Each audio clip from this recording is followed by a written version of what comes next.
Bismillahir Rahmanir Rahim. Thank you, President Stinson. Dear friends, my great thanks for the opportunity to join your conference this week, especially on World Food Day. It is a day to celebrate the people who put food on the world's tables, growing, transporting, storing, and distributing this essential of life and keeping us safe in this time of COVID. But today is also a day to remember the fact that for too many millions, this is not a day of food. It is another day of hunger. Let's ask ourselves why in the 21st century are nearly 690 million people hungry? Why in this day and age do almost 9 million people die of malnutrition or related causes every year? As long as scarcity and hunger exist, we have work to do.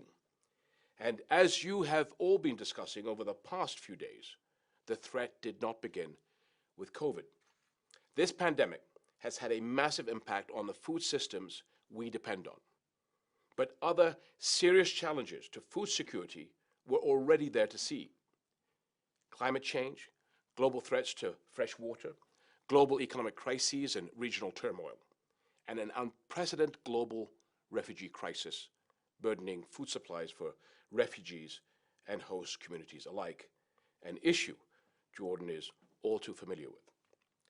So the question isn't whether to act. The question is what kind of action will take us where we want to go. It won't be enough after COVID simply to rebuild the old ways.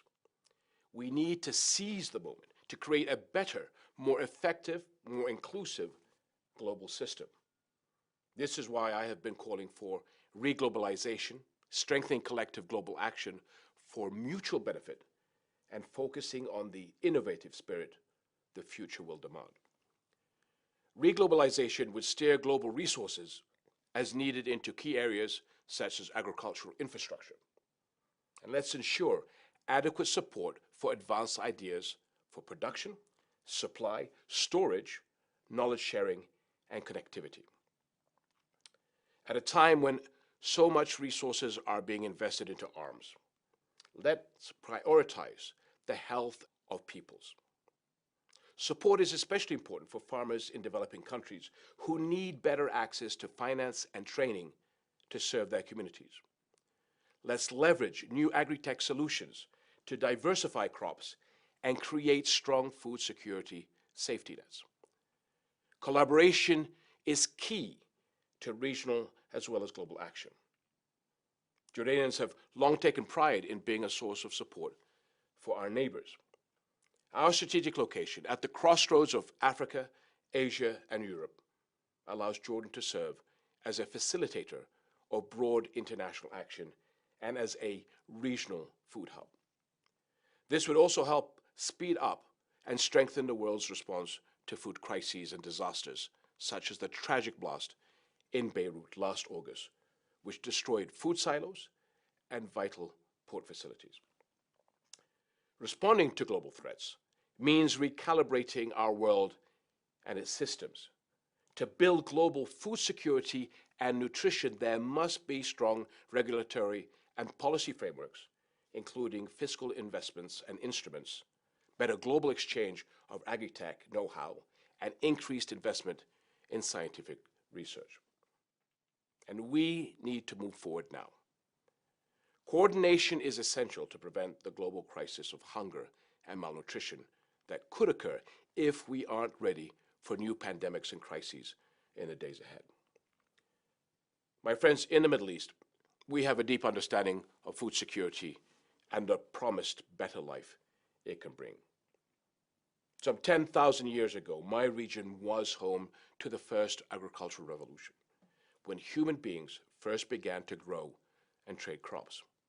These ancient peoples of our lands and others looked beyond the old ways of doing things.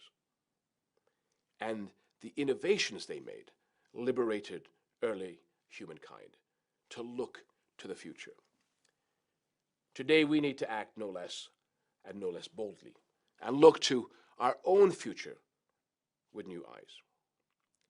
Before the harvest always comes the work, planning, planting, watering, caring, meeting change with change, and finding new ways to help life grow and thrive.